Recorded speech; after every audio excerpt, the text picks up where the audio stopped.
Oakland 31, Seattle 13, APREC. Oakland 31. APREC November 155 Sierra Lima, level 43, so wrong way. That's perfect. Hey, do you know on that target south of the boundary there, that 0027 code moving very fast at 37,000? Oh, look at that thing. Yeah, that's crazy. Huh. And you don't have anything on him, huh? I got nothing. Well, we'll look.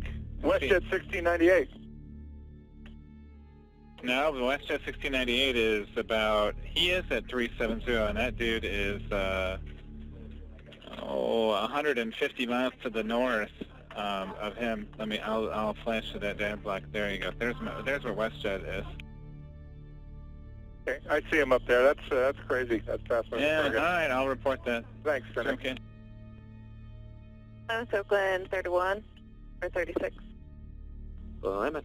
This is Sector 36. We had a target come through our airspace going really fast at level 370 earlier, an intruder, Mode C intruder, going southbound, and then now apparently the Southwest 4712 sees an aircraft off his right side about as 1 o'clock and 10 miles going northbound at 370. We don't have anything on radar anymore or anything like that. Okay. Yeah, I just have my primaries on. I don't... And we don't see any primaries or see anything either. But I will... Okay. Yeah, that's... Just to let you know, and our supervisors are calling all the appropriate people, so... And does he have any idea what kind of aircraft it is? No, we've asked him, and he doesn't. He said it's about his 1 to 2 o'clock and 10 miles off his right side now, so... Okay, thanks. Maybe. Hey, what's up guys? Tyler here with Secureteam. So what you guys just heard was an official audio recording of radio transmissions that took place as a mysterious UFO incident was unfolding back in October of last year.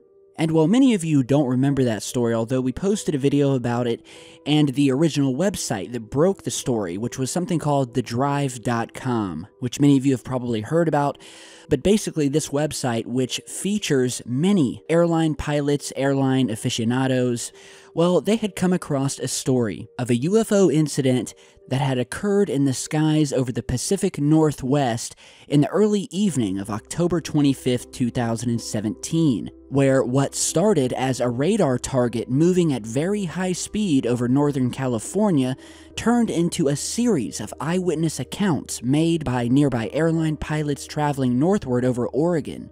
Even F-15 fighters were launched to intercept the mysterious intruder, as they called it, that quickly became invisible to radar. And so as you're seeing, that original story by a part of thedrive.com, which is called The War Zone, posted with the title, Airliners and F-15s Involved in Bizarre Encounter with Mystery Aircraft Over Oregon. And so basically, when this video is done, you guys can check out both links to the story from last year and the news story we're going to talk about today. But basically, in a nutshell, to save you some time, back in October of last year, a mystery aircraft was spotted blasting through the skies over California and Oregon. It was seen by multiple eyewitnesses, multiple pilots, and was said to have been moving extremely fast. The object's existence was both confirmed by the FAA and the USAF. They said that the mystery object had no transponder and that would not respond to radio calls.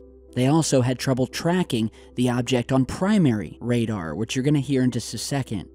And so, as they were trying to monitor and figure out what this object was and where it was going, the back and forth between air traffic control and various airline pilots lasted for roughly half an hour. Even NORAD later came out and admitted that the incident had occurred, saying, quote, "An incident involving multiple airline crews, air traffic control, and F-15Cs from the 142nd Fighter Wing based out of Portland did occur. According to the limited information NORAD supplied, airline pilots were asked by the FAA air traffic controllers to help track and possibly identify a, quote, white aircraft traveling in the flight levels nearby, roughly between 35,000 and 40,000 feet based on the radio recordings.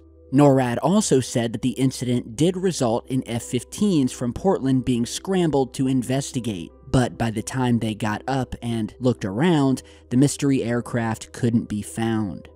Now, something else to note here, which was discussed in the original Drive.com article, was that the fighter jets that were scrambled to come and find this thing were upgraded and carried some of the most capable air-to-air radar in the world, along with advanced targeting pods for long-range visual identifications.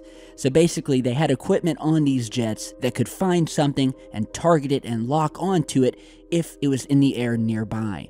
Likewise, these pilots who flew these jets were some of the best in the world and are highly trained in the Homeland Air Defense mission. And the fact that they, quote, didn't find anything was extremely surprising, and that could have been due to the nature of the aircraft being searched for, or that maybe they just didn't get there in time, and lastly, maybe we're simply not being told the whole story.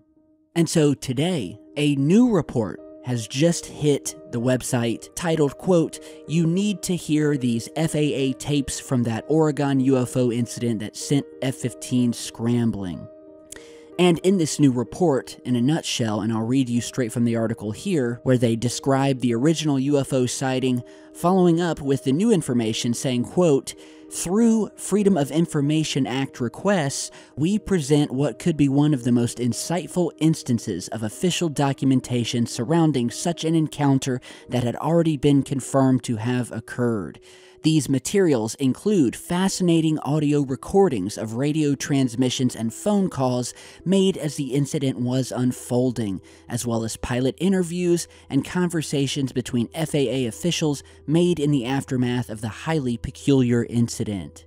And so basically, the reporters from this website filed a Freedom of Information Act request with the government so they could get a hold of more information about this sighting, which included these audio recordings, the first part of which you heard at the beginning of this video, where they're referring to the UFO as a target, as it was first sighted as the object ripped its way across Northern California at high speed before taking a turn north and disappearing from radar.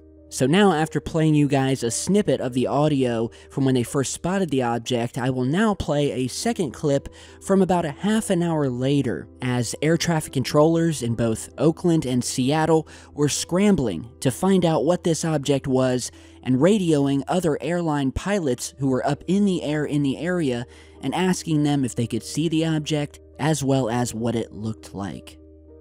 Southwest 4712. We still have a visual on it. We'll call it 1:30 or so, probably about 20 miles. Southwest 4712, thank you. Yeah, maybe 2 o'clock. SkyWest 3478, maybe at your 2 o'clock and about 10 to 15 miles now. Yeah, I think I have it inside. Sky 3478. Sky 3478, you said you do have them in sight? Yes. Okay, and if you can give me an estimate, either on a type aircraft or an altitude. Looks about level with us, and I'm not able to see a type. Okay, just white in color? Yeah, I can't even see that. I'm looking at the sun at him. Okay, thanks. Now, it has been noted that once this, quote, intruder dropped off radar, that is when the first visual sightings were made by airline crews, and they continued for roughly half an hour over hundreds of miles, with the same description coming back time and time again, that of a white aircraft cruising at around 37,000 feet that was too far away to tell what type or if it had markings of any kind on it. And here is one last snip of audio where it is first indicated that there will be F-15s about to be scrambled, along with an FAA controller reiterating that they are also unable to see the object on radar and repeatedly asking other air crews nearby to check their traffic collision avoidance systems, or TCAS, for the aircraft, all of which came back negative. So he said he was somewhere between 35 and 37,000 feet. So that's why I stopped him low, just to make sure in case he's descending or something like that. I pulled up the primaries just to see if we got any hits on him, but there's no primary targets on it. Aircraft are just reporting that they're seeing somebody out there. And possibly. Actually, I think they're about to scramble, and everything else was good. That's all I got. All right, Debbie. Alaska 439, Senator. Alaska 439, go ahead. Alaska 439, just verify slot level 360. We're level at 360, and previous controller did tell us about a stray out this way from our position. Alaska 439, yes. Last reported position was at about your 9 o'clock and about 30 miles west of your position, proceeding northbound in the altitudes between somewhere at 35 to 37,000 feet. Okay, and it was only picked up visually then? You guys aren't seeing them? Affirmative. I have my primary targets up, and there's no primary targets on it and no beacon code. Compass 6023, do you mind doing a TCAS check to see if you see any targets out there on your TCAS? We'll do that. Compass 6023. Thanks. Alaska 439, do you mind doing a TCAS check just to see if you see any targets out to your left? Yeah, we don't see anybody out there right now. That's 439, thank you. Okay, so yeah, these are just a few small snippets of audio from the over an hour's worth of radio recordings and phone calls posted by thedrive.com after this Freedom of Information Act request. And I highly urge all of you, if you have time, to head over and read the full article and listen to all of these 4 videos on thedrive.com where they have compiled this audio along with a view of radar that was synced up, basically, so you can watch the radar in real time with the audio as it happened. And it sure is some interesting, mysterious, bizarre, whatever you want to call it, stuff. And I have to say, The Drive did a wonderful job of researching and looking into what happened here. Like I said, the website is chock full of aerospace aficionados who dug deep and got every type of information they could regarding this sighting, and it still remains a mystery. We don't know what the object was. The fighter pilots couldn't catch it. They couldn't identify it. The object was seen blasting across California towards Oregon, dropping and disappearing off radar before vanishing completely. And, yeah, it's yet another piece of ironclad evidence that UFO sightings, and I'm talking unidentified flying objects, are seen. And there are cases, much like this, where these objects cannot be identified by seasoned pilots, by jet fighters. The objects are not showing up on radar or any of the other advanced equipment that these airliners and jets carry.